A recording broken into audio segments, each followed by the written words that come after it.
त्र्यंबकेश्वर आणि नाशिक या ठिकाणी जो कुंभमेळा संपन्न होतो त्या संदर्भातली 13ही जे प्रमुख आखाडे आहेत त्याचे महंत, साधू संत आणि सर्व प्रमुख पुरोहित संघाचे मंडळी अशा सगळ्यांसोबत आज एक बैठक झाली।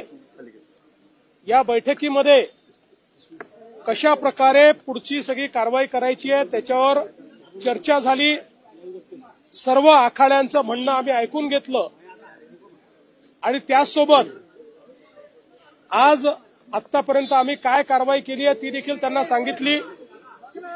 जवळपास कुंभमेळ्याच्या निमित्ताने 4,000 कोटी रुपयाचे वेगवेगळ्या कामाच्या निविदा या आपण काढलेल्या आहेत। त्यातल्या काही अंतिम स्टेजवर आहेत। जवळपास 2,000 कोटी रुपयाच्या अजून निविदा या आपण काढतो आहोत।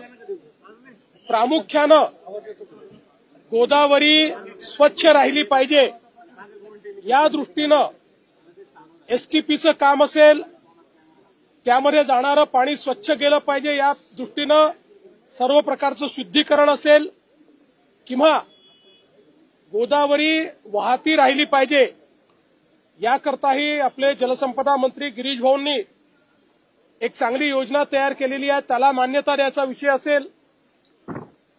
या ठिकाणी विशेषतः जो काही साधू ग्रामची जागा आहे ती जागा अधिग्रहित करण्याचा विषय असेल, हे सर्व विषय आता आपण मार्गी लावलेले आहेत। ते विविध टप्प्यांमध्ये या ठिकाणी आहेत आणि यासोबत आज जी काही साधू संतांनी मागणी केली त्याची नोंद आपण घेऊन आणि बऱ्याच गोष्टींवर त्यांचं एकमत हे आज आपण केलेलं आहे।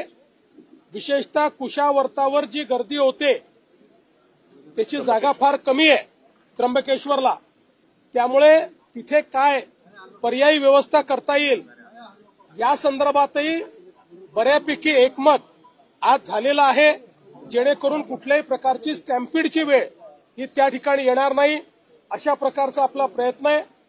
आणि यासोबत आज अमृत स्नानाची जी सर्व पर्व आहेत त्याच्या तारखा देखील सर्व साधू संतांनी आणि पुरोहित संघाने मिळून घोषित केलेल्या आहेत। आपल्याला त्या आता सेपरेटली आम्ही उपलब्ध करून देऊ।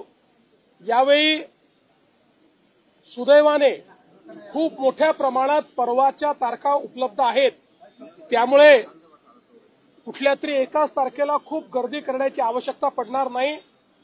यावेळेचं जो आपला सिंहस्थ कुंभमेळा आहे हा नेहमीपेक्षा जास्त काळ चालणार आहे, त्यामुळे जास्त पर्वणी या ठिकाणी आहे आणि म्हणून मला असं वाटतं की जी काही भाविकांची गर्दी आहे त्याचं योग्य नियोजन हे आपल्याला करण्याची संधी त्यात मिळालेली आहे। एक अतिशय सुव्यवस्थित अशा प्रकारचा हा कुंभमेळा करण्याचा आमचा प्रयत्न आहे आणि म्हणूनच आजच्या बैठकीमध्ये सगळे निर्णय आम्ही घेतलेले आहेत। साधूग्रामच्या जागेविषयीचा प्रश्न आहे, साधूग्रामसाठी जागा आरक्षित करावी ही मागणी। साधूग्रामची जागा ही मागच्या काळातच आपण आरक्षित केली होती, आता ती अधिग्रहित करायची आहे। त्याच्या अधिग्रहणाचा जो प्रस्ताव आहे तो आता अंतिम टप्प्यामध्ये आहे, त्याला लवकरच मान्यता देऊ। जॉईंट मेजरमेंट वगैरे सगळ्या गोष्टी पूर्ण झालेल्या आहेत, त्याला मान्यता दिल्यानंतर ते काम पूर्ण होईल। सर हिंदी में क्या कहना चाहेंगे? प्राधिकरणाला मान्यता मिळालेली आहे, त्याचं गठन हे आता आम्ही लवकरात लवकर करणार आहोत। विशेष काम करावं लागणार आहे। एसटीपीच्या संदर्भात टेंडर्स पूर्ण झालेले आहेत, अंतिम मान्यतेला ते देखील शासनाकडे आलेले आहेत, त्याला लवकर मान्यता दिली जाईल। सर साधूंची मुख्य मागणी काय होती आणि त्याचं काय निरसन केलं?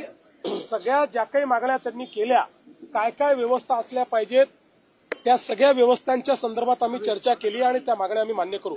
आज प्रयागराज और नासिक कुंभ मेले के संबंध में जो 13 प्रमुख माफ कीजिएगा त्र्यंबकेश्वर और नासिक के कुंभ मेले के संदर्भ में एक बैठक का आयोजन किया गया था, जिस बैठक में यहाँ के जो प्रमुख 13 अखाड़े हैं वो भी मौजूद थे।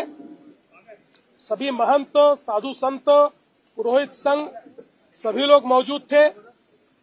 आयोजन पर एक प्रदीर्घ चर्चा हमने की। आज जो हमारे अमृत स्नान है और जो प्रमुख पर्व है उनकी तारीखें भी निश्चित की गई, उसकी भी घोषणा स्वतंत्र रूप से आपको दी जाएगी, जो आपके माध्यम से जनता तक जाएगी। इस बार का ये मेला लंबा चलने वाला है, इसलिए स्नान की कई प्रमुख तिथियां और पुण्य पर्व लोगों को उपलब्ध होंगे। इसलिए भीड़ जो हमारे भाविकों की होती है उसको नियंत्रित करने के लिए हम लोगों को मौका भी मिलेगा। जो साधु संतों ने हमारे सामने बात कही कि हमारी गोदावरी मां ये निर्मल बहे, ये अविरल बहे, इस दृष्टि से भी योजना तैयार की है। एसटीपी के माध्यम से उसमें साफ पानी जाए, गंदा पानी न जाए, इसका भी नियोजन किया है। इसमें जो अतिरिक्त पानी लाना है उसका भी नियोजन हम लोगों ने किया है।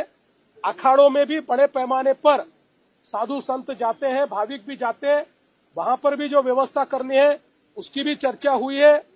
इसके साथ साथ इंफ्रास्ट्रक्चर की दृष्टि से करीब 4-4.5 हजार करोड़ रुपए के जो हमने काम है उसकी शुरुआत करने के लिए टेंडर्स भी हम लोगों ने बुलाए हुए हैं और 2000 करोड़ के काम ये पाइपलाइन में है। कुल मिलाकर एक बहुत ही भव्य, बहुत ही दिव्य इस प्रकार का मेला यहाँ पर संपन्न हो, इस प्रकार का नियोजन किया गया है। शाही स्नानाच्या तारखा जाहीर करण्याचा मुहूर्त मिळाला, मात्र नाशिकचे पालकमंत्री जाहीर होण्याचा मुहूर्त अद्यापर्यंत।